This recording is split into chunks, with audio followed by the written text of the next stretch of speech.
السلام عليكم ورحمة الله وبركاته. إن الحمد لله نستعينه ونستغفره ونؤمن به ونتوكل عليه ونعوذ به من شرور أنفسنا ومن سيئات أعمالنا.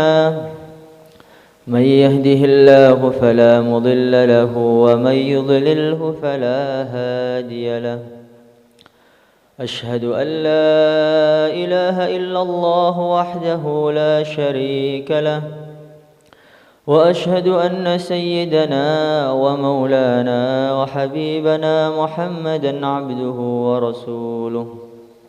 اللهم صل وسلم وبارك على سيدنا محمد وعلى آله وأصحابه والتابعين لهم بإحسان إلى يوم الدين. أما بعد، فقد قال الله تعالى في كتابه الكريم: إن الذين قالوا ربنا الله ثم استقاموا تتنزل عليهم الملائكة ألا تخافوا ولا تحزنوا وأبشروا بالجنة التي كنتم توعدون.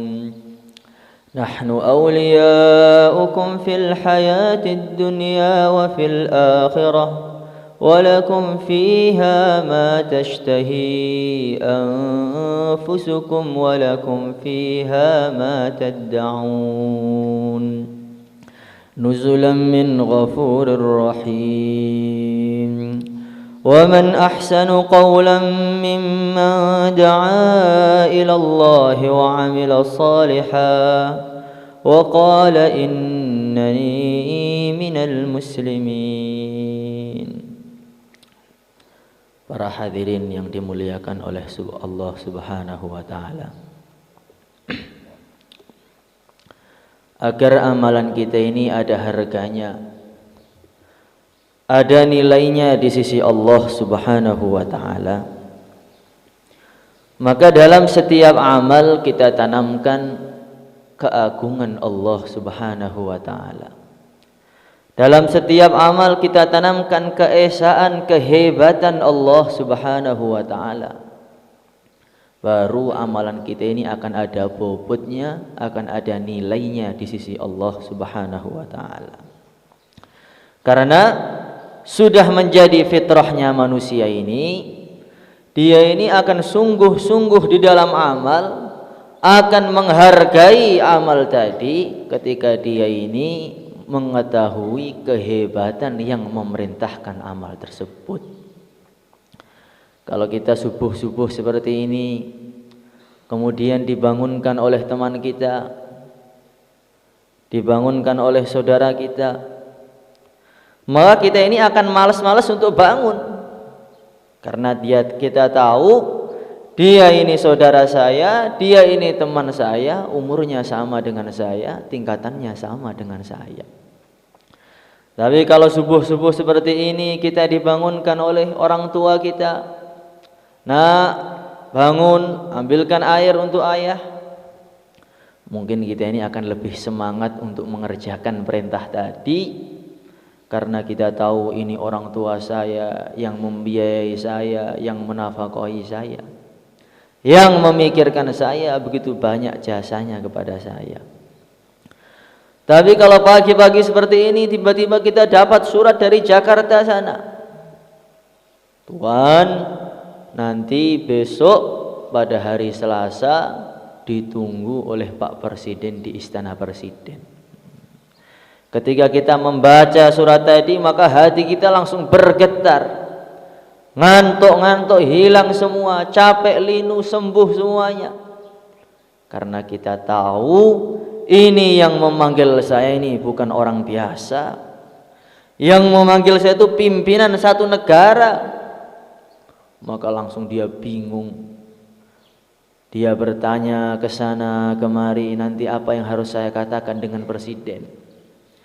Saya harus menggunakan baju apa ketika berjumpa dengan presiden nanti? Bagaimana sopan santun yang benar ketika datang ke istana Pak Presiden? Masih kurang 1 minggu itu udah bingung kesana kemari, nggak bisa tidur malam, beli baju baru, beli pakaian yang baru, karena dia faham ini yang memerintahkan saya itu orang yang begitu agung, orang yang begitu hebat sekali. Maka bagaimana kita renungi, bagaimana kita lihat alam semesta yang begitu luas ini. Kita lihat bumi ini beraneka ragam hewan-hewan yang ada di udara, yang ada di lautan, yang ada di daratan. Miliaran hewan, triliunan bahkan. Gunung-gunung, batu-batu yang begitu hebat ini, bila dibandingkan makhluk Allah yang namanya langit, maka bumi beserta isinya ini hanya seperti sebutir cincin yang berada di tengah-tengah padang pasir. Langit yang begitu luas dengan bintang-bintangnya yang begitu dahsyat ini, bila dibandingkan dengan langit yang kedua, ketiga, keempat, kelima, keenam, ketujuh, begitu juga, begitu kecil sekali. 7 petala langit, 7 lapis bumi, bila dibandingkan dengan makhluk Allah yang namanya kursi. Wasi'a kursiyuhus samawati wal ard wa la ya'uduhu hifdhuhuma wa huwal aliyyul azim. 7 petala langit, 7 lapis bumi, bila dibandingkan dengan kursi ini kalah besarnya, tampak kecil seperti debu-debu yang berterbangan di udara. Kursi makhluk Allah yang begitu hebat ini, bila dibandingkan dengan makhluk Allah yang lebih besar lagi yang namanya arsy, maka hanya seperti setes air yang ada di tengah-tengah lautan. Arsy ini dipikul oleh 4 malaikat. Bagaimana besarnya malaikat yang memikul arsy? Kemudian mereka itu berpijak di mana?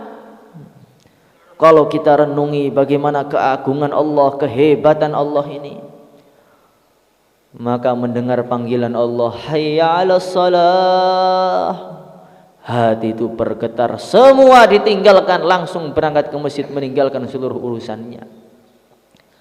Alladzina idza dzukirallahu wajilat qulubuhum wa idza tuliyat 'alaihim ayatuhu zadatuhum imana.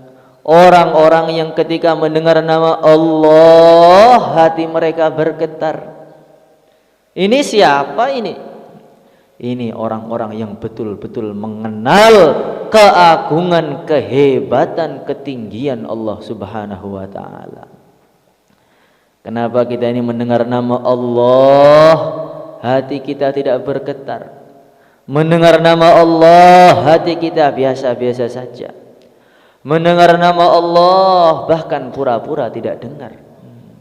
Mendengar nama Allah dengan tidur. Ini kenapa? Ini karena kita lebih mengenal kepada makhluk daripada mengenal Allah Subhanahu wa ta'ala. Lebih paham mengenai kehebatan makhluk ini daripada kehebatan Allah Subhanahu wa ta'ala. Maka kalau kita renungi keagungan Allah, kita renungi alam semesta ini, akan timbul menghargai, akan timbul sungguh-sungguh dalam amal agama ini. Para hadirin yang dimuliakan oleh Allah Subhanahu wa ta'ala, merenungi keagungan Allah, merenungi penciptaan alam semesta ini, akan menimbulkan orang ini ingat kepada akhirat. الذين يذكرون الله قياما وقعودا وعلى جنوبهم ويتفكرون في خلق السماوات والأرض ربنا ما خلقت هذا باطلا سبحانك فقنا عذاب النار. Orang-orang yang ketika mereka berdiri, mereka ingat kepada Allah. Mereka duduk, mereka berbaring, mereka selalu ingat kepada Allah. wa yatafakkaruna fi khalqis samawati wal ard. Kemudian mereka itu merenungi sebenarnya untuk apa penciptaan alam semesta yang begitu dahsyat ini, untuk apa? Apa hikmahnya Allah menciptakan matahari yang begitu besarnya? Apa hikmahnya Allah menciptakan bulan, menciptakan bumi, menciptakan lautan, menurunkan ini Al-Quran? Ketika mereka berpikir, maka terjadilah satu kesimpulan, timbullah satu kesimpulan, Rabbana ma khalaqta hadza batila. Enggak mungkin alam semesta yang begitu besar ini diciptakan tanpa ada tujuannya, enggak mungkin. Ini jelas ada tujuan yang besar, yaitu untuk menguji saya. Kalau saya lulus dimasukkan surga, kalau gagal akan dicampakkan, dibuang ke neraka Allah Subhanahu wa taala. Maka ketika mereka memikirkan alam semesta, akhirnya mereka menyimpulkan bahwasanya ini adalah satu ujian besar. Kemudian mereka doa, Rabbana faqina adzabannar. Kalau begitu ya Allah, selamatkan saya dari api neraka ini. Merenungi alam semesta, merenungi keagungan Allah, menjadikan orang ini ingat kepada akhirat. Ketika orang sudah ingat kepada akhirat, bagaimana? Akhirnya dia akan cepat-cepat tobat. Kemudian dia tidak akan main-main, akan sungguh-sungguh dalam amal, akan semangat dalam amal tadi. Kenapa kita ini kalau amal itu nggak terlalu semangat? Kadang-kadang tobat ditunda-tunda, amal ditunda-tunda. Ini kenapa? Ini karena perasaan kita, hidup saya itu masih panjang. Saya ini masih bangun rumah dulu, mau beli rumah, nanti mau nikahkan cucu saya, mau nikahkan anak saya, ini bisnis saya ini belum selesai, urusan ini, urusan itu. Ketika kita itu punya amal, punya angan-angan yang begitu panjang tadi, menyebabkan kita itu malas, diajak keluar ditunda-tunda, sholat pun dengan ngelamun. Tapi kalau orang itu perasaannya, umur saya sudah tidak lama lagi, umur saya ini nggak tahu sampai kapan, jangan-jangan ini pagi yang terakhir, jangan-jangan ini mendengar bayan yang terakhir, maka dia akan sungguh-sungguh dalam amal tadi. Dalam satu riwayat diceritakan, ada sepasang suami istri itu amal, sholat, nggak ada capek-capeknya. Setelah salam dia berdiri lagi, sholat lagi, salam lagi, berdiri lagi, nggak ada capek-capeknya. Maka datang satu ulama tadi bertanya kepada sepasang suami istri tadi, Tuhan, saya lihat Tuhan itu kok nggak ada capek-capeknya toh amal itu. Saya itu sholat baru 1 jam aja sudah capek semua, linu semua kaki saya ini.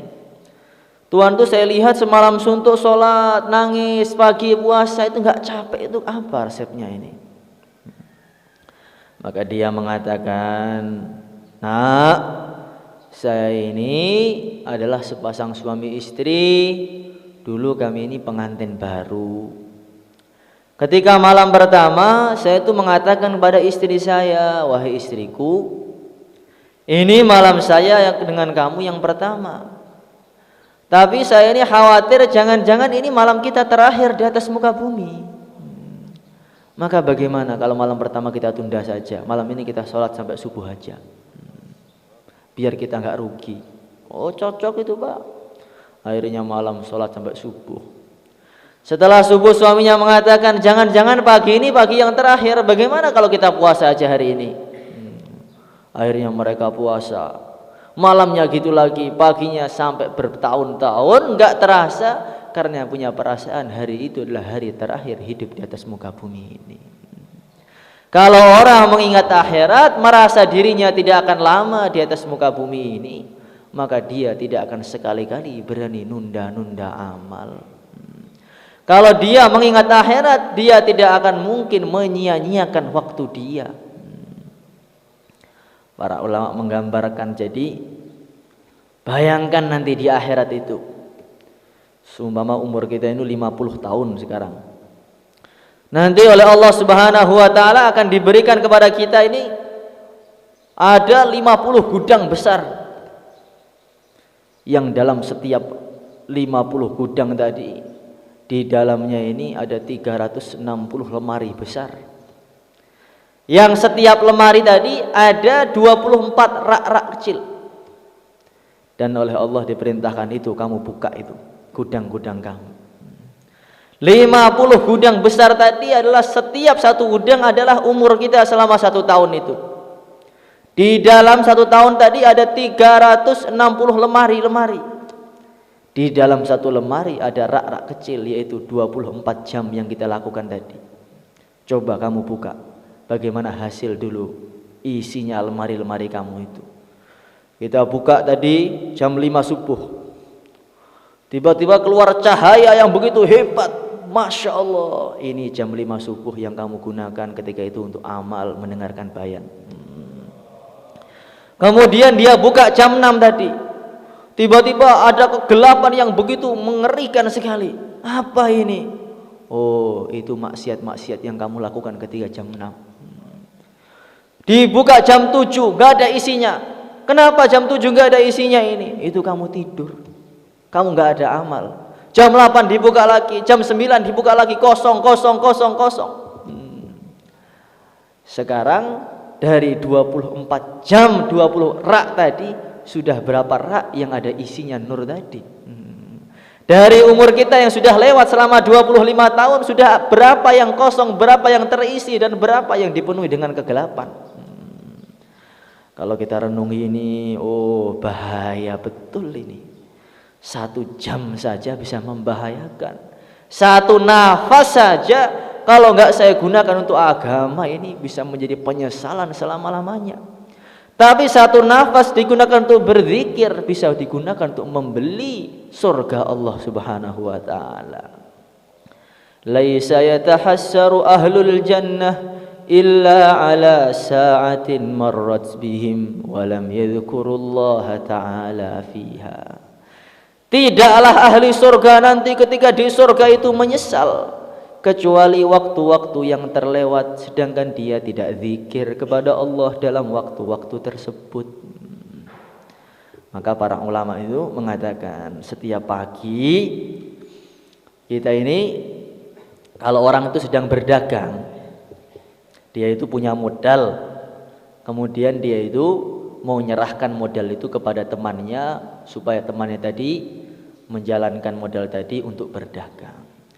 Kalau orang itu mau menyerahkan modalnya tadi kepada seseorang, maka yang pertama bagaimana? Yang pertama dia itu mengadakan musyawarah, akad perjanjian dulu. Ini modal saya 100 juta. Ini kamu gerakkan, kamu gunakan, kamu putar ini, jual beli lemari. Yang pertama dia itu harus mengadakan akad perjanjian dengan rekan kerjanya tadi. Setelah mengadakan akad perjanjian selesai, tanda tangan, kemudian dia muraqabah. Muraqabah itu bagaimana? Diteliti tadi kerjanya orang tadi itu baik atau tidak. Dilihat kerjanya itu masuk terus, apa kadang-kadang masuk, kadang-kadang tidak, sungguh-sungguh atau tidak, diteliti. Setelah diteliti, muhasabah, dijumlah, untung apa enggak kerjanya tadi. Ini kalau orang kerja dunia seperti itu. Begitu pula kita ini akal kita ini pedagangnya. Kita ini punya modal, yaitu waktu-waktu yang Allah berikan kepada kita ini. Maka setiap hari, setiap pagi hari kita itu harus ada musyawarah, harus ada akad perjanjian kepada diri kita ini. Wahai diriku, kamu pagi ini saya kasih modal, ini ada waktu sehari ini. Kamu harus mengamalkan ini, nanti harus qobliyah lengkap, ba'diyah lengkap. Sehari ini kamu harus dakwah 25 majelis, kamu harus duha, kamu harus qobliyah, harus ba'diyah duhur, qobliyah asar, qobliyah maghrib, ba'diyah maghrib, qobliyah isya, ba'diyah isya, witir, tahajud, syukur, tasbih. Kita sebutkan kerja-kerja dia selama 1 hari tadi. Kemudian kita beri persyaratan, kamu mata nggak boleh maksiat, kamu telinga nggak boleh dengarkan musik. Kita bikin dengan diri kita ini. Setelah membuat akad perjanjian dengan diri kita, jangan kita lepaskan. Kita muraqabah tadi, kita teliti bagaimana kerja hariannya tadi. Benar tidak? Yang dikatakan janji tadi benar atau tidak? Ketika pagi tidur atau kemudian dia amal, dilihat, diteliti. Nanti setelah malam menjelang tidur dimuhasabah, dijumlah tadi. Untung nggak kerja kita hari ini. Oh, pagi tadi saya lengkap, qobliyahnya ada, duhanya ada, dakwahnya ada, melihat menjenguk orang sakit juga ada, sedekahnya ada, diteliti, dimuhasabah. Setelah kita muhasabah tadi, kita lihat dalam amal-amal tadi itu powernya seberapa. Tadi amal tadi dengan ngantuk atau dengan ikhlas atau dengan riya, dihitung semuanya tadi.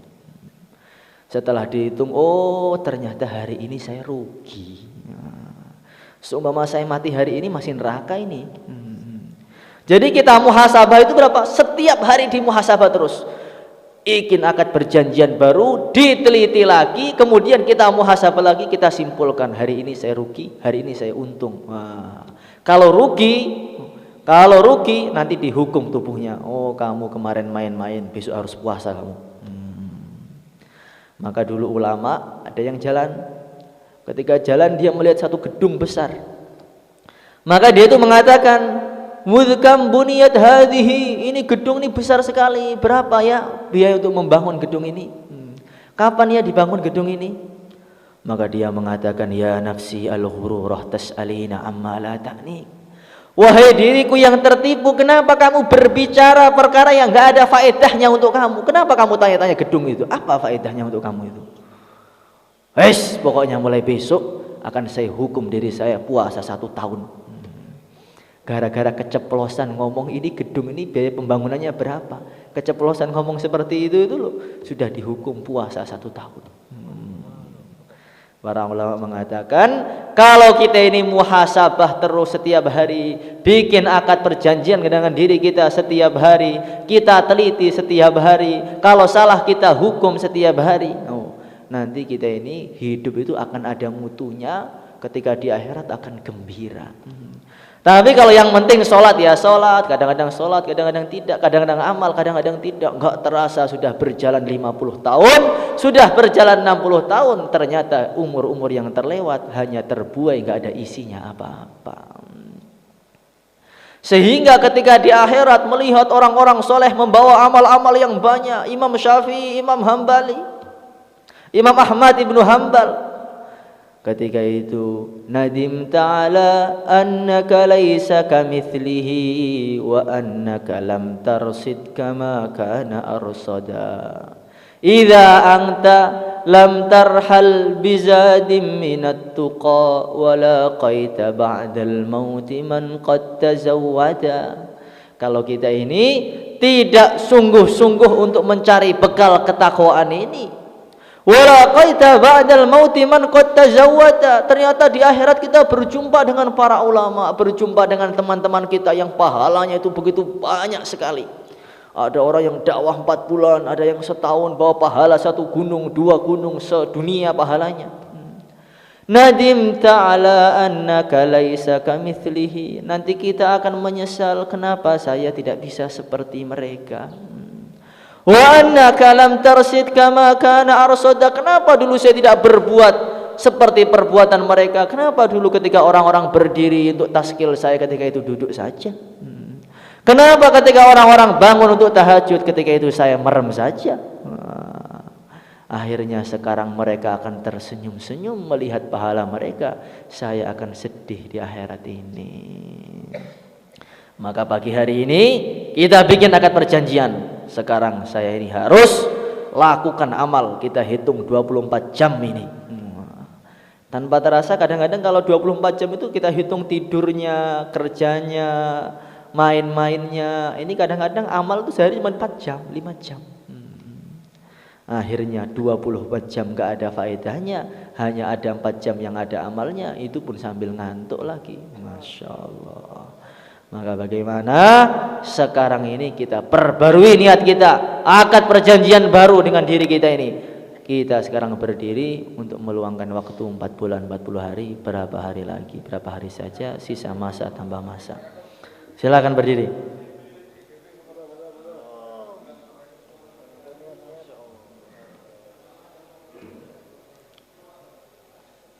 Sisa masa tambah masa, berdiri semuanya. Jamaah setahun berdiri. Karguzari Wapsi. Mungkin itu saja yang bisa saya sampaikan, kurang lebihnya minta maaf. Wassalamualaikum warahmatullahi wabarakatuh.